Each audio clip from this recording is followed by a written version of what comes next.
നമസ്കാരം.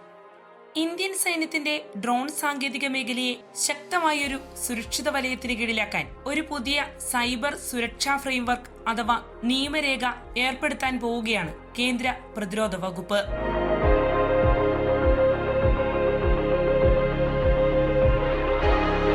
സൈന്യത്തിനും രാജ്യത്തെ സ്വകാര്യ ഡ്രോൺ നിർമ്മാതാക്കൾക്കും ബാധകമാകുന്നതാകും ഈ പുതിയ നിയമരേഖ. ഈ നിയമരേഖയിൽ ഉൾക്കൊള്ളിക്കാനുള്ള നിർദ്ദേശങ്ങൾ ഇന്ത്യയുടെ ആർമി ഡിസൈൻ ബ്യൂറോ അഥവാ ADB തയ്യാറാക്കിയതായും റിപ്പോർട്ടുകൾ പറയുന്നു.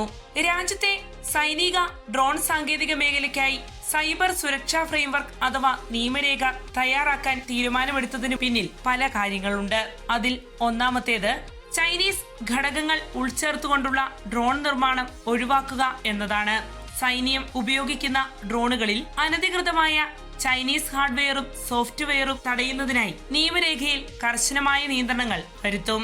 അതുപോലെ തന്നെ ഡ്രോൺ നിർമ്മാണത്തിനായി ഉപയോഗിക്കപ്പെടുന്ന എല്ലാ ഘടകങ്ങളും സൂക്ഷ്മ പരിശോധനയ്ക്ക് വിധേയമാക്കേണ്ടതായുമുണ്ട്. ഡ്രോൺ നിർമ്മാതാക്കൾ ഇതുവരെയും അവലംബിച്ചിരുന്ന സ്വയം സർട്ടിഫിക്കേഷനു പകരം നിർമ്മാണത്തിനായി ഉപയോഗിക്കപ്പെടുന്ന എല്ലാ പാഴ്സുകളുടെയും സ്വതന്ത്ര പരിശോധനയും ഡീറ്റെയിൽഡ് സർട്ടിഫിക്കേഷനും ഇനി മുതൽ നിർബന്ധമാക്കും. കഴിഞ്ഞ ഏതാനും നാളുകളായി ആഭ്യന്തര ഡ്രോൺ മോഡലുകളിൽ ചൈനീസ് ഘടകങ്ങൾ ക്രമാതീതമായി കാണപ്പെടുന്നു എന്നത് ഇന്ത്യയെ സംബന്ധിച്ച് പല വിധത്തിലുള്ള സുരക്ഷിതത്വ ആശങ്കകളും ഉയർത്തുന്നുണ്ട്. ചില ഡ്രോണുകളിലെ അനധികൃത പാർട്സ് രാജ്യസുരക്ഷയ്ക്ക് പ്രതിസന്ധി സൃഷ്ടിച്ചേക്കാമെന്നാണ് ചൂണ്ടിക്കാണിക്കപ്പെടുന്നത്. പുതിയ സുരക്ഷാ ഫ്രെയിംവർക്ക് പ്രകാരം ചൈനീസ് ഉപകരണങ്ങളോ സോഫ്റ്റ്വെയറുകളോ ഉള്ള ഡ്രോണുകൾ രാജ്യത്തെ സേനാ വിഭാഗങ്ങൾക്ക് ഉപയോഗിക്കാനാകില്ല. നിയമസംഹിതയിൽ പറഞ്ഞിരിക്കുന്ന നിർദ്ദേശങ്ങൾ പാലിക്കാത്ത നിർമ്മാതാക്കൾക്കെതിരെ ടെൻഡറുകളിൽ നിന്ന് ഒഴിവാക്കുന്നതടക്കമുള്ള കർശന നടപടികളും സ്വീകരിക്കും. ഇന്ന് ഏതൊരു രാജ്യത്തിന്റെ കാര്യമെടുത്താലും സൈബർ സുരക്ഷയും ഡാറ്റ പ്രൊട്ടക്ഷനും അതീവ പ്രാധാന്യമർഹിക്കുന്ന വിഷയങ്ങളാണ്. നിലവിൽ ലോകമെമ്പാടും ഡ്രോണുകളുടെ ഉപയോഗം വിപുലമായിട്ടുണ്ട്. ഇന്ത്യയുടെ കാര്യമെടുക്കുകയാണെങ്കിൽ ഓപ്പറേഷൻ സിന്ദൂർ പോലുള്ള സൈനിക പ്രവർത്തനങ്ങളിൽ രാജ്യം കൂടുതൽ ഡ്രോൺ സംവിധാനങ്ങളെ രംഗത്തിറക്കുകയുണ്ടായി. ഇത്തരത്തിൽ ഡ്രോണുകളുടെ വിപുലമായ ഉപയോഗത്തെ തുടർന്ന് സൈബർ ആക്രമണങ്ങളും ഡാറ്റാ നിരോധനങ്ങളും വലിയ വെല്ലുവിളി ഉയർത്തുന്നുണ്ട്. അതിനാൽ തന്നെ ഇന്ത്യ ആവിഷ്കരിച്ച് നടപ്പിലാക്കാൻ പോകുന്ന പുതിയ സുരക്ഷാ ഫ്രെയിംവർക്ക് കാലഘട്ടത്തിന് അനിവാര്യമായ രാജ്യസുരക്ഷാ നീക്കമാണ്. ഇത് ഇന്ത്യയുടെ ഡ്രോൺ സെൽഫ് റിലയൻസ് എന്ന ലക്ഷ്യത്തിലേക്കുള്ള ഒരു വലിയ മുന്നേറ്റമാണ്.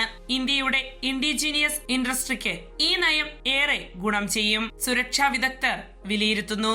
ഇക്കാലഘട്ടത്തിൽ പ്രതിരോധ രംഗത്ത് ഏറെ പ്രാധാന്യമുള്ള ഡ്രോൺ നിർമ്മാണ മേഖലയ്ക്കായി ഇന്ത്യ ആവിഷ്കരിച്ച് നടപ്പിലാക്കാൻ പോകുന്ന ബൈൻഡിംഗ് സൈബർ സെക്യൂരിറ്റി ഫ്രെയിംവർക്ക് രാജ്യത്തെ ഡ്രോൺ നിർമ്മാണ മേഖലയ്ക്ക് കൂടുതൽ സ്വാതന്ത്ര്യവും സുരക്ഷയും ഉറപ്പാക്കുന്ന ഏകോപിത നിയന്ത്രണ നിയമസംഹിതയാണ്. നിലവിൽ രാജ്യത്ത് ഏർപ്പെടുത്താൻ പോകുന്ന സൈബർ സുരക്ഷാ ഫ്രെയിംവർക്ക് അതിന്റെ അവസാന അവലോകനത്തിനായി പ്രതിരോധ മന്ത്രാലയത്തിന്റെയും ഡിഫൻസ് സെക്രട്ടറിയുടെയും മുന്നിൽ സമർപ്പിച്ചിരിക്കുകയാണ്. വിവിധ തലങ്ങളിലുള്ള പ്രതിരോധ സുരക്ഷ മുൻനിർത്തി രൂപകൽപ്പന ചെയ്തിരിക്കുന്ന ഈ നിയമരേഖയെ രാജ്യത്തിന്റെ പ്രതിരോധ രംഗത്തെ ഒരു നിർണായക ഏടെന്നു തന്നെ വിശേഷിപ്പിക്കാനാകും.